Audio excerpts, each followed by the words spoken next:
Hello, good morning India. Physics सुबह 8 बजे। Geography class सुबह 9 बजे। एमपीजी की क्लास शाम 5 बजे। स्टैटिक जीके शाम 6 बजे। रीजनिंग क्लास शाम 7 बजे। साइंस क्लास शाम 8 बजे। Sunday to Saturday back to back classes. Live from studio. तो आज ही बुंदेलखंड क्लासेस को सब्सक्राइब करें।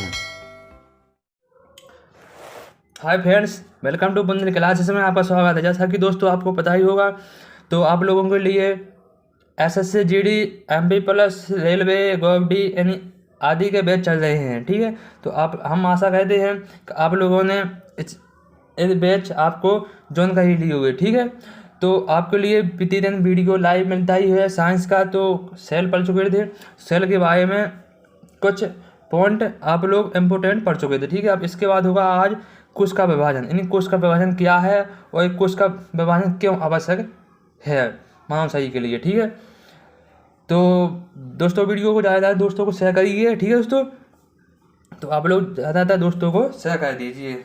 इसके बाद फिर स्टार्ट करते हैं। ठीक है दोस्तों, तो मैं आशा करता हूँ कि आप लोगों ने आपके दोस्तों ने शेयर कर दिया ही होगा वीडियो। आप पढ़ेंगे कोश का विभाजन। कोश का विभाजन क्या है, तो आपको बता दें कि कोश का विभाजन मानव शरीर के लिए बहुत इम्पोर्टेंट है, क्योंकि जब तक कोशिकाओं का विभाजन नहीं होगा, जब तक नई कोशिकाएं नहीं बनेंगी। इसके बारे में कुछ समझते हैं क्या है। ठीक है, अब बात कही जाए कि कोश का विभाजन सर्वप्रथम फ्लेमिंग और बेचाउ ने 1855 में देखा था। यानी कोश का विभाजन हुआ जो, तो सर्वप्रथम किसने देखा था, तो सर्वप्रथम फ्लेमिंग और बेचाउ ने सन 1855 में देखा था। ठीक है दोस्तों, अब दोस्तों इसमें ज़्यादा इम्पोर्टेंट सन आती है। कब फ्लेमिंग और बेचाउ ने सन कब देखा था कोश का विभाजन, तो आपको सन याद करना बहुत इम्पोर्टेंट है। तो 1855 में यह देखा था। ठीक है दोस्तों, अब नेक्स्ट समझते हैं कि कोश का विभाजन कारण ही नई कोशिकाओं का विभाजन होता है जब नई कोशिकाएं बनती हैं। अब इसमें सिंपल भाषा में समझते हैं दोस्तों कि जब कोशिकाओं में विभाजन होता है, मानव शरीर में लाखों अरबों कोशिकाएं पाई जाती हैं, तो इसमें कोशिकाओं का विभाजन होता है तभी नई कोशिकाओं का निर्माण होता है। ठीक है, जब तक कोश का विभाजन नहीं होगा, जब तक नई कोशिकाएं कभी नहीं बनेंगी। ठीक है, नई कोशिकाओं जब बनती हैं जब कोश का विभाजन होता है। ठीक है, अब इसके बाद समझते हैं कि कोश का विभाजन का गहन अध्ययन किसने किया था। यानी देखना अलग बात है और गहन अध्ययन करना अलग बात है। तो आपको बता दिया गया है कि फ्लेमिंग और बेचाउ ने 1855 में सर्वप्रथम देखा था, लेकिन कोश का विभाजन के बारे में अध्ययन किसने किया सबसे ज़्यादा, तो उसका आंसर होगा आपका बेला। इन बेला ने इसका गहन अध्ययन किया है। अब समझते हैं कि कोश का विभाजन कितने प्रकार का होता है, तो कोश का विभाजन 3 प्रकार का होता है। कितने प्रकार का होता है दोस्तों, वो 3 प्रकार का होता है। तो उसके बारे में समझते हैं कि 3 कौन कौन से प्रकार हैं। अब उसमें समझते हैं आसूती विभाजन होता है। क्या होता है आसूती विभाजन, एक समसूती विभाजन होता है, एक असूती विभाजन होता है। ये 3 प्रकार के कोश का विभाजन होते हैं। अब आसूती विभाजन क्या है, समसूती विभाजन क्या है और असूती विभाजन क्या है, तो अब इसको अलग अलग तरीके से समझते हैं कि समसूती विभाजन और असूती और समसूती के बारे में समझते हैं। ठीक है, अब आप लोग हेडिंग डाल लीजिएगा असूती विभाजन। क्या असूती विभाजन हेडिंग डाल लीजिएगा, और हेडिंग डाल के आगे लिखिए यह विभाजन अविकसित कोशिकाओं में होता है। किसमें, जो असूती विभाजन होता है वो अविकसित कोशिकाओं में होता है। अब उसमें अविकसित की बात कही गई है, तो ये अविकसित क्या है, जैसा होगा जैसे जीवाणु हुआ, तो जीवाणु भी एक अविकसित जीवाणु है। ठीक है, नीलहरित शैवाल, प्रोटोजोआ या ईस्ट, एक साथ उदाहरण आपको बता दिए गए हैं, ये अविकसित जीवाणु है। ठीक है दोस्तों, अब इसके बाद समझते हैं नेक्स्ट है कि इस विभाजन में विभाजित हुई कोशिकाओं के जनक कोशिका से गुण नहीं मिलते। दोस्तों इस विभाजन में जो विभाजित हुई कोशिकाओं के जनक कोशिका से गुण नहीं मिलते। ठीक है, अब आश्रुति विभाजन समझ चुके हैं आश्रुति विभाजन क्या है, और इसमें एग्जाम्पल के बारे में आप लोगों को लिए बता दी गया है। एग्जाम्पल क्या क्या है, तो जीवाणु, निरहस्यवादी, अमीबा, प्रोटोजोआ और ईस्टे, इतने एग्जाम्पल हैं। ठीक है दोस्तों, अब इसके बारे में दोस्तों समझते हैं समश्रुति विभाजन क्या है। तो समश्रुति विभाजन है ना जो दोस्तों, तो 1879 में, कब 1879 में फ्लेमिंग ने सर्वप्रथम इस विभाजन को जंतु कोशिकाओं में देखा। कब देखा, यानी जो समश्रुति विभाजन है ना वो 1879 में फ्लेमिंग ने सर्वप्रथम यह जंतु कोशिकाओं में देखा। कब देखा, 1829 में जंतु कोशिकाओं में देखा। अब नेक्स्ट के बारे में समझते हैं कि 1882 में इसका नाम माइटोसिस ने दिया। जो आश्रुति विभाजन है ना दोस्तों, इसका नाम किसने दिया, तो यह सबसे पहले इस विभाजन के जनक या इसके मतलब इसका सर्वप्रथम नाम किसने दिया, तो 1882 में इसका नाम माइटोसिस दिया है। अब इस विभाजन में जनक कोशिकाओं से बनी विभाजित कोशिकाओं में गुणसूत्र जनक कोशिका के समान मिलते हैं। दोस्तों जब इस विभाजन की जनक कोशिकाएं जब विभाजित होती हैं ना, तो इसके गुणसूत्र जनक कोशिकाओं के समान मिलते हैं। जब कोशिकाएं विभाजित होती हैं तो जो विभाजित हुई कोशिकाएं गुणसूत्र के जनक के समान बिल्कुल सेम मिलती हैं। ठीक है, अब यह विभाजन सिर्फ कायिक कोशिकाओं में होता है। किस में होता है यह विभाजन दोस्तों, कायिक कोशिकाओं में होता है। यह क्वेश्चन अभी जो रेलवे का एनटीपीसी का पेपर हुआ था तो उसमें पूछा गया था कि जो समश्रुति विभाजन होता है वो कौन सी कोशिकाओं में होता है, तो उसमें आंसर था कायिक कोशिकाओं में होता है। ठीक है दोस्तों, लेकिन जो समश्रुति विभाजन हुआ ना वो 5 चरणों में बांटा गया है। कितने, 5 चरणों में या 5 प्रकार का होता है। ठीक है, तो उसमें अब समझते हैं टाइप बाय टाइप ये क्या है समश्रुति विभाजन के बारे में। ठीक है, अब उसमें कौन कौन सा पार्ट दिए गए हैं समश्रुति विभाजन के। पहला है अंत्यावस्था। कौन सा, पहला अंत्यावस्था है, दूसरा है पूर्वावस्था है, ठीक है, तीसरा है मध्यावस्था है, और चौथा पश्चावस्था है, और 5वां या लास्ट में उसी कहा जाता है अंत्यावस्था। जब 5 अवस्थाएं दी गई समश्रुति विभाजन की। ठीक है, अब इसमें बात कही जाएगा सबसे बड़ी कौन सी अवस्था है या सबसे छोटी कौन सी अवस्था है। तो आप लोग को बता दें कि सबसे छोटी अवस्था कौन सी है और सबसे बड़ी अवस्था कौन है। तो सबसे छोटी अवस्था कौन है, पश्चावस्था। कौन है, पश्चावस्था सबसे छोटी अवस्था है, और सबसे बड़ी अवस्था है अंत्यावस्था। कौन है, तो आप लोगों के लिए पूछा जाए का जो समश्रुति विभाजन 5 चरणों में बांटा गया है उस 5 चरण कौन कौन से हैं, तो ये आपको बता दिए गए हैं कौन कौन से हैं। और इसमें 5 चरणों में से पूछा जाएगा सबसे बड़ी अवस्था कौन है, तो सबसे बड़ी अवस्था आपको बता दें कि यह है अंत्यावस्था। ठीक है, कौन सी, अंत्यावस्था सबसे बड़ी अवस्था है, और सबसे छोटी अवस्था कौन सी, पश्चावस्था, ये सबसे छोटी अवस्था है। ठीक है, अब पढ़ेंगे दोस्तों आश्रुति विभाजन के बारे में। आश्रुति विभाजन क्या है, तो आश्रुति विभाजन के बारे में समझते हैं कि आश्रुति विभाजन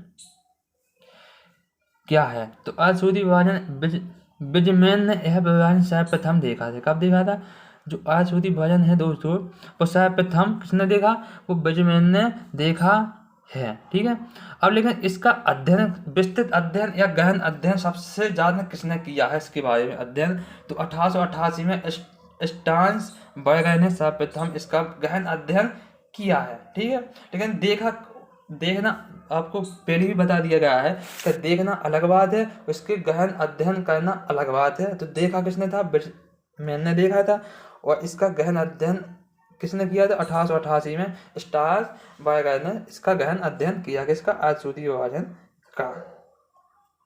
तो अब इसके बारे में दोस्तों कुछ इम्पोर्टेंट पॉइंट हैं जो है, कौन है, जो फोर्मर हैं और मूरे ने इसका नाम मियोसिस रख दिया था। क्या रख दिया था, जो 2 लोग थे फोर्मर और मूरे ने इसका नाम मियोसिस नाम रख दिया था इन 2 लोगों ने। ठीक है, अब इसके बारे में यह विभाजन जनक कोशिकाओं में होता है। दोस्तों जो आश्रुति विभाजन दोस्तों समश्रुति विभाजन हुआ था, कौन, जो समश्रुति विभाजन हुआ था वो किस में होता था, वो कायिक कोशिकाओं में होता था, वो कायिक कोशिकाओं में होता था। ठीक है, वो काय कोशिकाओं में होता था, लेकिन जो आसूती विभाजन है ना वो काय कोशिकाओं में ना होकर वो जनन कोशिकाओं में होता है। किसमें? वो जनन कोशिकाओं में होता है। दोस्तों यह इम्पोर्टेंट बात है का इसमें बहुत इम्पोर्टेंट ये चीज़ है आप लोगों के लिए का है पूछा जाएगा। आसूती विभाजन जो होता है वो जनन कोशिकाओं में होता है, ना कि वो काय कोशिकाओं में। काय कोशिकाओं में सिर्फ समसूती विभाजन होता है। जो आसूती विभाजन है वो आसूती 2 चरणों में या 2 भागों में बांटा गया है। वो कौन कौन से हैं? तो एक है आसूती फर्स्ट, एक है आसूती सेकंड। इन 2 भागों में बांटा गया है, यानी पहला और दूसरे में पार्ट में बांटा गया है। ठीक है दोस्तों, अब वो पहला पार्ट और दूसरा पार्ट के बारे में समझते हैं। पहला पार्ट क्या है और दूसरा पार्ट क्या है।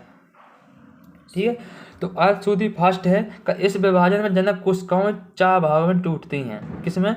जो इस विभाजन की कोशिकाएं है ना वो 4 भागों में टूटती हैं, लेकिन प्रत्येक भाग में गुणसूत्रों की संख्या जनक कोशिकाओं से आधी रह जाती है। अब सिंपल सी भाषा में समझते हैं इसको का जो इस विभाजन में जो कोशिकाएं होती हैं वो 4 चरणों में होती हैं। कितने? 4 चरणों में होती हैं।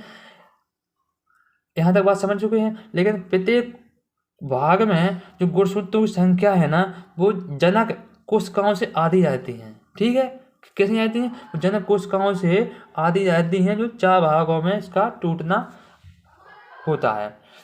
अब दूसरी बात है कि जो आसूती फर्स्ट की 4 अवस्थाएं होती हैं। किसमें? 4 अवस्थाएं होती हैं आसूती फर्स्ट की। अभी अवस्थाएं कौन कौन सी हैं?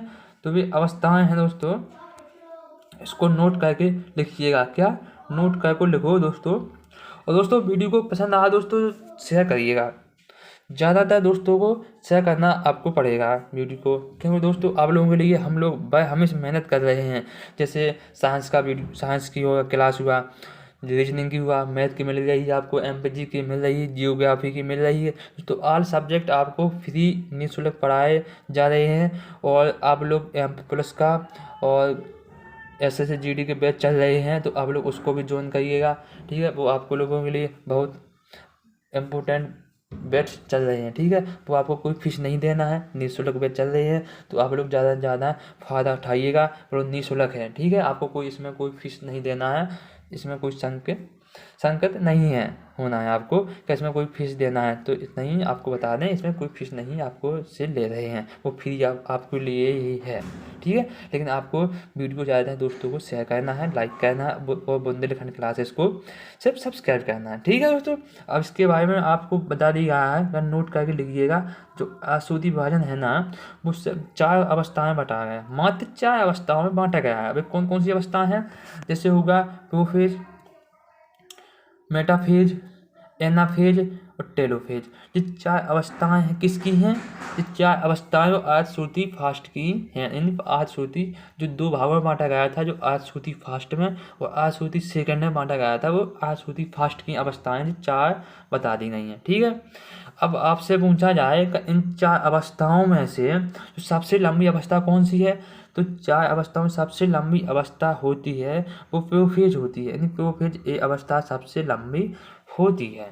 ठीक है दोस्तों, अब इसके बारे में आप लोगों में बता दिया है। अब इसके बारे में समझते हैं आसूती जो सेकंड वाला है उसके बारे में समझते हैं कैसा है। ठीक है, अब यह विभाजन में जो जनक कोशिकाओं 4 संतति कोशिकाओं टूटती हैं, वो पहले में टूटती थी और अब भी टूट रही हैं सेकंड वाले में आसूती में।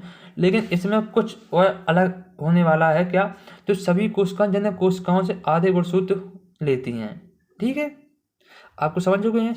जो जनक कोशिकाएं होती हैं वो 4 संतति भागों में टूटती हैं, लेकिन जो सभी कोशिकाओं में जनक कोशिकाओं के आधे गुणसूत्र होते हैं। ठीक है, अब अन्य सभी गुणसूत्र इस विभाजन के समसूती विभाजन के समान होते हैं।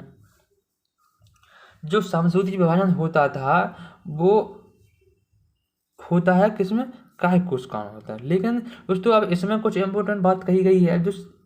जो आयतसूती सेकंड वाला है ना वो सिर्फ समसूती विभाजन की कोशिकाओं के समान होता है। ठीक है, इसलिए दोस्तों तो हम आशा करते हैं तो आप लोगों को यह वीडियो को पसंद आया होगा। ठीक है दोस्तों, तो आज आप लोगों ने पढ़ी गया है कोश का विभाजन। इन कोश का विभाजन क्या है? तो कोश का विभाजन के बारे में आप लोगों ने गहन अध्ययन किया है।